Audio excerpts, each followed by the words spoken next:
tempo. Mas vamos voltar à pergunta. Erros. Pode ser, inclusive, um erro seu dessa jornada, assim, que você vê que as pessoas cometendo. As pessoas olharem pro ticker e esquecer o que dá o lastro. Esquecer da empresa. Explica isso pra gente. Ticker, lastro. Ticker é o que você vê pipocando lá quando você abre o seu trade map, por exemplo. É a opinião dos outros sobre o seu ativo, quanto que ele deveria valer. Então, eu acho que o principal erro é você não conseguir visualizar as coisas quando você sai na rua, por exemplo. Então, se você compra uma ação do Itaú e você passa por uma ação do Itaú e não tem a percepção que você é dono de uma parte daquilo, em algum momento você vai entregar a paçoca, vai ser mão de alface. Cara, perfeito. Eu acho que o principal erro é você achar que você está comprando um código e não uma empresa ou um imóvel. Quando você não olha para o lastro, você só olha para a tela, a minha percepção é que você só está dando importância para a opinião dos outros. Você não tem a própria opinião. Isso é legal de dizer porque eu, como uma pessoa que teoricamente não deveria saber bastante, mas eu até sei, né? É engraçado porque desde sempre a gente falava sobre isso em casa, né? O Bruno falava, vou comprar Itaú. E aí quando a gente passa no Itaú, a gente sempre fala, olha, nossa empresa, olha, abriram mais um Itaú. A gente deixou de, então, a gente de fazer festa de casamento, de comprar móvel para comprar Itaúsa. Essas ações que a gente fala, isso é um percentual da empresa. Uma ação é um percentual muito pequeno. Mas para vocês entenderem e visualizarem mais fácil, se eu tivesse dinheiro suficiente, comprasse o suficiente de ações do Itaú, eu podia sentar na mesa e fazer igual aqui e a gente ia começar a mandar no Itaú. Então a ideia é essa. Precisaria de bastante, alguns bilhões. Mas com algumas empresas você não precisaria de alguns bilhões, só alguns multimilhões. Talvez, né?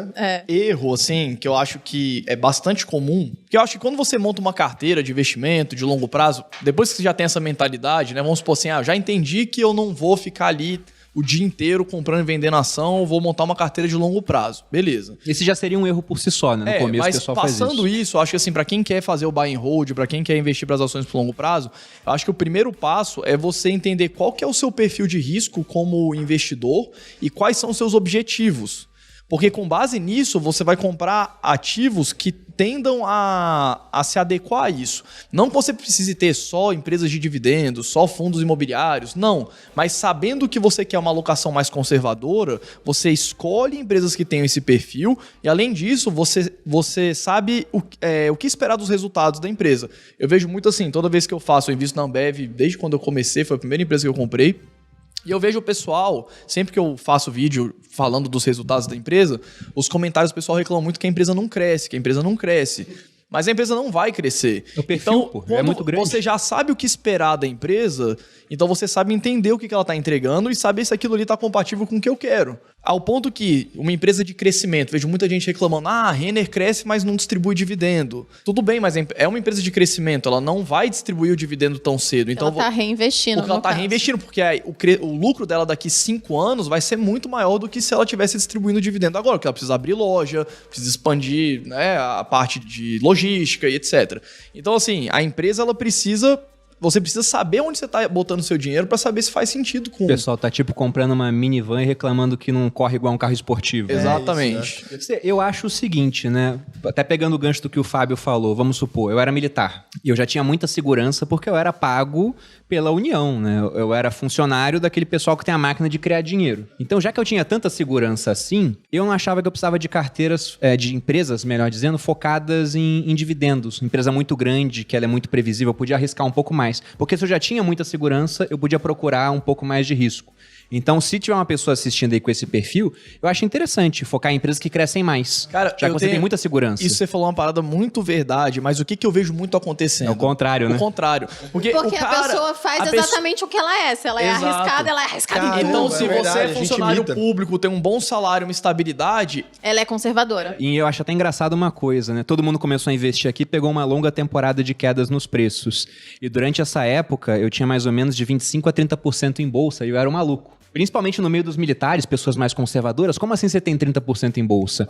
Hoje já mudou, né? Tem muita gente que tem muito mais do que isso, só que acontece isso. Se o cara ele é muito conservador na carreira, ao invés de arriscar mais nos investimentos, ele quer ser conservador lá também. Ele compra, por exemplo, um Itaú, já consolidado, muito dividendo, compra uma BB Seguridade, compra uma Sanepar. Ele não quer comprar essas empresas techs, né, que estão subindo muito. Ele fala, não, isso aí já está muito esticado, sai do perfil. E o cara que é empreendedor, não. Já corre risco pra caramba aqui. Mete o louco. Ele é 100% em bolsa. bolsa e só growth, né? Só crescimento. Mas é porque o cara é muito doido já, né? Normalmente abrir uma empresa já é uma coisa de um cara que é um pouco fora da curva nesse sentido de ter medo, né? Então o cara já não tá nem aí com nada. Ele fala assim, porra, tô arriscado aqui em sei lá que tanto na empresa, vai também. E eu acho que vambora. isso O Itaú seria vai até- fazer melhor que eu. Pois é, eu acho que seria um erro, assim, na minha opinião. Tem que equilibrar isso, E isso eu da vejo vida, isso né? muito quando eu vou falar de reserva de emergência, porque eu sou 100% renda variável e agora meu filho nasceu, me 100% renda bateu uma água na bunda, eu falei, meu Fudeu. Deus, e se eu Não é precisar só de... você mais, né? Eu podia ser louco sozinho, agora mais pessoas dependem de mim. E aí eu fiz um vídeo falando sobre reserva de emergência. E eu recebi exatamente esse feedback que vocês estão falando. Então eu falei, putz, o tanto de meses que você deve ter em reserva de emergência é inversamente proporcional ao risco do seu trabalho. Então, um cara que tem uma carreira, sei lá, no exército, ele pode ter menos Sim. meses de reserva de emergência, porque a estabilidade do emprego dele é muito maior. E por outro lado, o empreendedor... Um corretor de imóveis. ano. Um corretor de imóveis, ele deveria ter 1 ano ou 2, até um pouco mais. E aí eu recebi nos comentários exatamente esse ponto. Um cara falando, porra, eu sou professor aqui da cidade X e eu acho um absurdo só 6 meses. E aí um autônomo lá, um cara, pô, eu sou empresário e Você como é só que eu vive vou uma ficar, vez. como é que eu vou ficar 12 meses investindo 12 meses de custo mensal nessa porra? Então, é difícil o cara separar, né, o que ele é enquanto investidor do que ele é. Mas o cara não separa nem na empresa também, por isso que tanta empresa quebra. O cara Também. não tem 1 ano de folha ali, de pagamento garantida na empresa. Na Tem primeira nada. parte da pandemia já teve empresa quebrando com 30 dias. E aí entra até uma parte que o Fábio citou do comportamental, né? Que é mais importante às vezes que o técnico. Tem aquele caso emblemático do fundo do Peter Lynch, que ao longo de 13 anos ele conseguiu uma rentabilidade de 29,2%. Era tipo, dar 100 mil na mão dele, ele voltava 2.800.000 no final de 13 anos. Em dólar, né? Em dólar, né? Maravilhoso. Aí todo Em mundo dólar, pensa, eu que quero vale mais do achar que dinheiro o- que a gente já descobriu. Pois é. Vale mais que barra de ouro. Vale mais que dinheiro. Eu quero investir no fundo do Peter Lynch, quero achar o Peter Lynch brasileiro. Só que a maior parte dos cotistas do fundo do Peter Lynch perdeu dinheiro. Porque eles entravam no fundo na hora que a Malu falou, quando ele saiu na capa da Tava revista, subindo. todo mundo entra, e aí o fundo ele tem um retorno à média, assim, pega um momento ruim, ele cai. O pessoal, na hora que o fundo caía, tirava o dinheiro. E muitas vezes não porque o cara tinha... medo, não tinha os aspectos comportamentais. Poderia ser isso também, mas poderia ser a falta de uma reserva. Simplesmente, na hora que a bolsa tá caindo, ela pode não estar caindo descolada do mundo. Na pandemia, a bolsa caiu porque o mundo piorou pra caramba. E caiu tudo junto, né? Caiu o Tudo Bitcoin, caiu, todo mundo ficou Tudo. criticando o Bitcoin. Cadê a reserva de valor? Que agora que tudo tá caindo O pessoal me mundo. marcava no Instagram, mas arrastava meu nome pro lado pra não aparecer, né? E botava assim o Bitcoin caindo. Teve um cara que escreveu assim, cadê o seu Messias? Mas sobre isso da reserva de emergência é interessante, até porque muita gente fala, e eu concordo, que é interessante começar a investir tendo essa reserva. Porque se ele for fazer só a reserva de emergência, ele quer juntar 6 meses de salário, e ele poupa 10% do que ele ganha um mês. Então ele leva 10 meses pra juntar um salário, 60 meses pra juntar 6 salários. 60 meses são 5 anos. Ele perderia todo o ciclo de alta que a bolsa teve, aí ele ia começar a investir. Agora eu tô pronto. Pode ser que tenha mudado, né? Quer começar ainda de antes, cara? Tipo, onde começar a investir? Porque o pessoal nem sabe Eu isso acho que às via vezes, né? corretora, porque você consegue separar o dinheiro de investimento do dinheiro. Eita, pigola!